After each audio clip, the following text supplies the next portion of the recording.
Magandang tanghali po mga ka-idol, mga ka-lods, mga kaibigan. So nandito naman po tayo, si Boy Gala 1.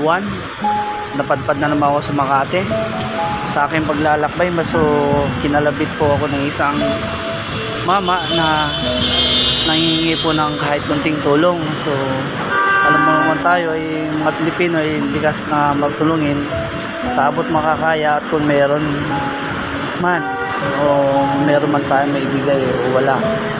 So ayun, balikan ko si tatay, bibigyan ko na kahit paano ay kapagpasaya man lang.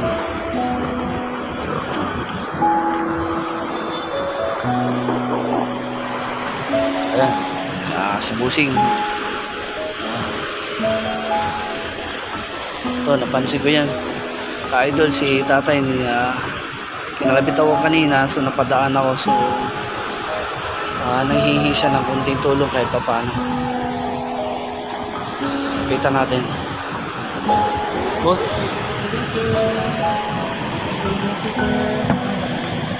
Tay, kumusta?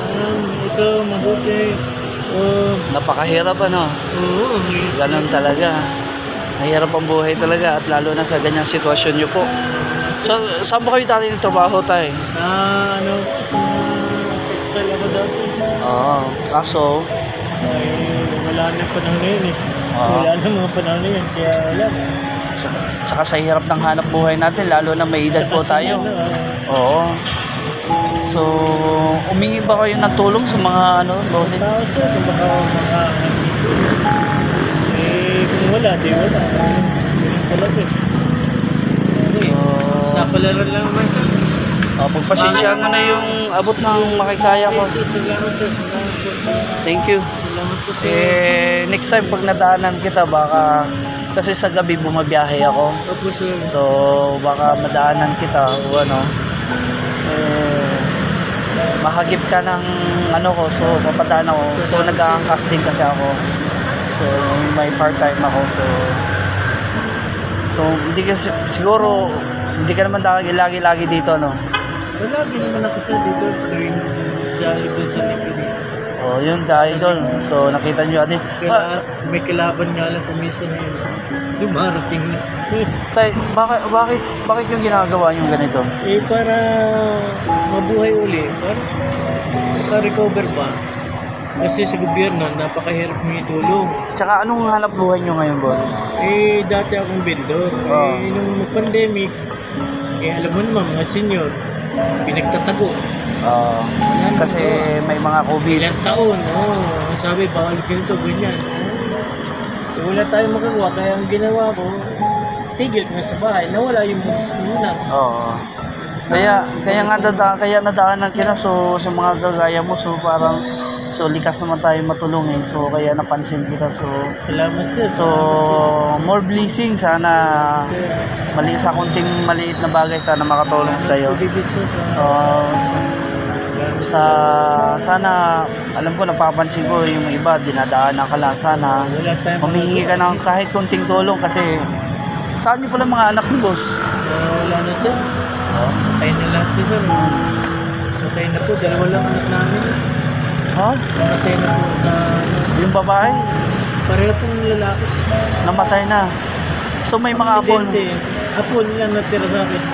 Dalawa. Aksidente sa motor? Sa bisikleta lang. Diyos ko. Naiwan sa akin ng bata.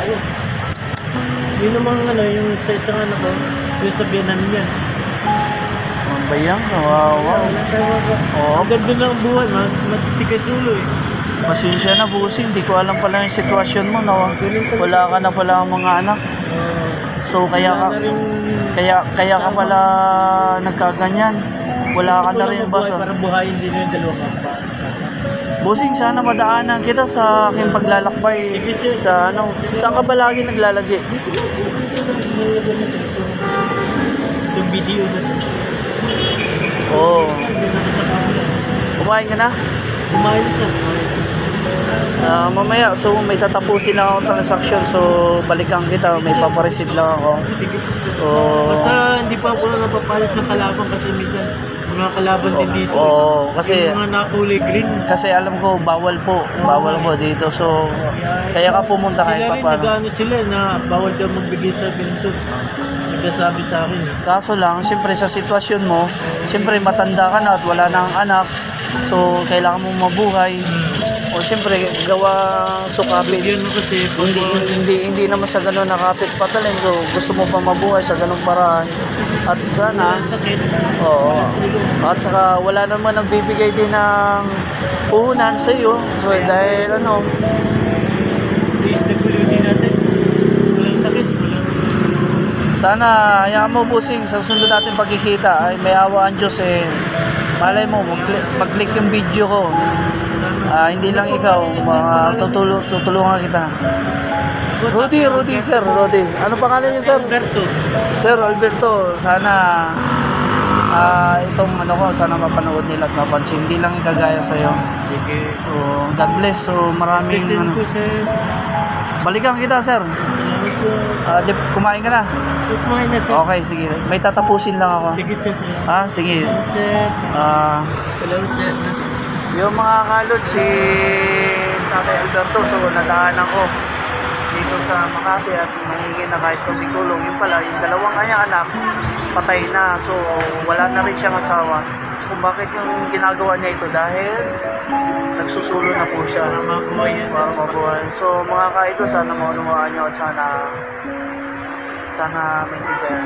So guys, so dito muna ako. So abangan natin na continuous natin sa tatay. For please yan, for God bless and for power. Pakiclick ang channel for like and videos. Thank you, God bless po. Salamat ka po. Okay, tatay, balikan kita. Salamat. Kain tayo. Thank you.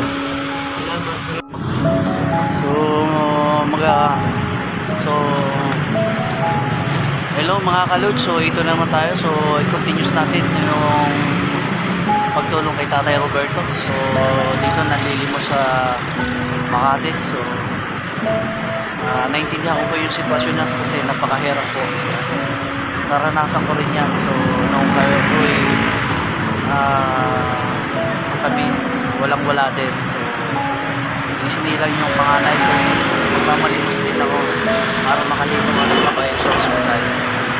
So kaya puntahan natin sa Tatay Roberto. Let's go guys.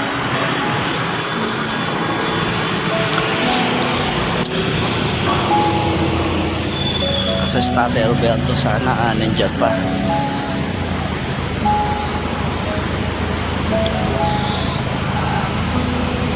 Wawa naman.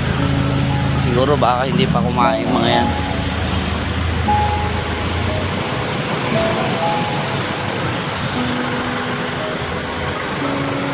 Wala, nawala na siya. Siguro pinaalis. Nawala si Tatay Roberto mga kalos. Saan kaya nagpunta? May daldala po siyang karatula at humihingi na kahit kunting tulong. So kawawa naman po siya dahil may dalawa siyang anak, puro lalaki, pero nadisgrasya daw na namatay sa aksidente sa pagbabike. Nasa kay Tatay Roberto.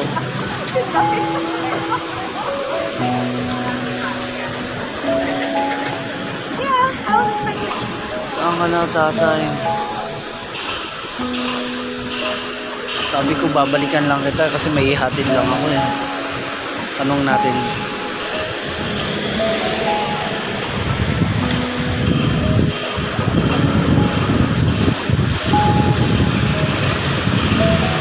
Baka nagugutom na siya, so pakainin ko sana kahit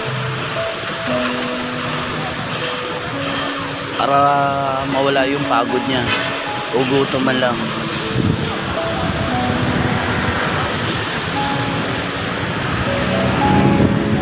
Diyan siya nakatayo kanina eh, sa pwesto na yan.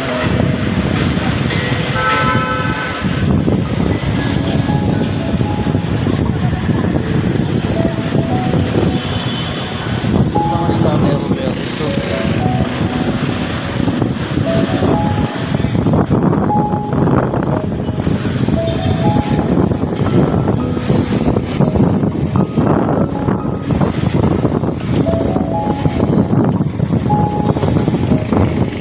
Hindi na natin mahanap si Tatay Roberto, mga ka-idol.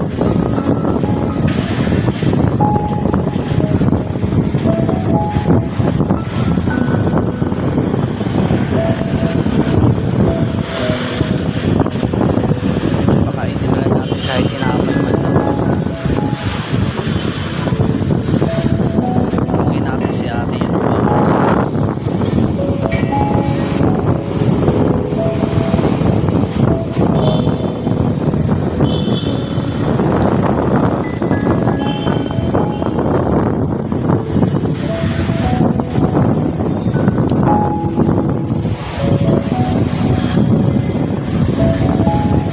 Madam, napansin mo yung matanda dyan? Madami yung matanda dyan nakatayo. Yung nanghihingi ng tulong kanina na may daladalang karutola. Lakad-lakad yung kanina. Oo eh. Nanghihingi yun at binigyan ko. Sabi ko, babalik ako kasi may ihatid lang ako, papakainin kita. Baka nagugutom na yun eh.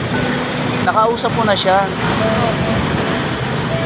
Kaya pala siya nangingi dahil sulo lang siya sa buhay, patay yung anak niya, tapos wala na rin siyang asawa.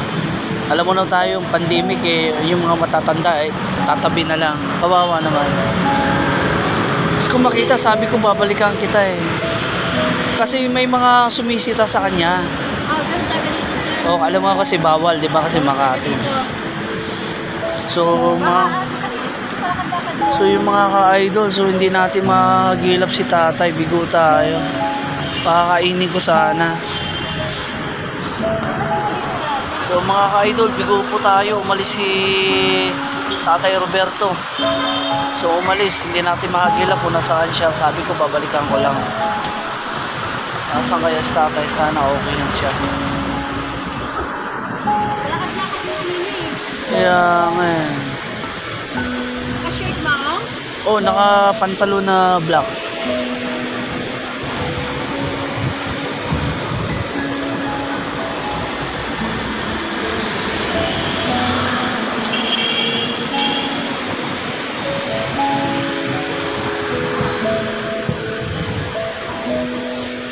Wala kaya dito, madam?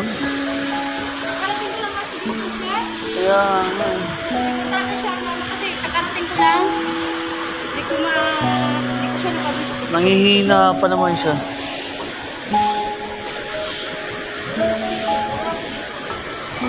Baka palakad-lakad lang yan. Di bale kahit pa paano inabutan ko pa naman. Wawa naman. Wala. Hindi natin makita doon. Kung natin si Tatay Roberto.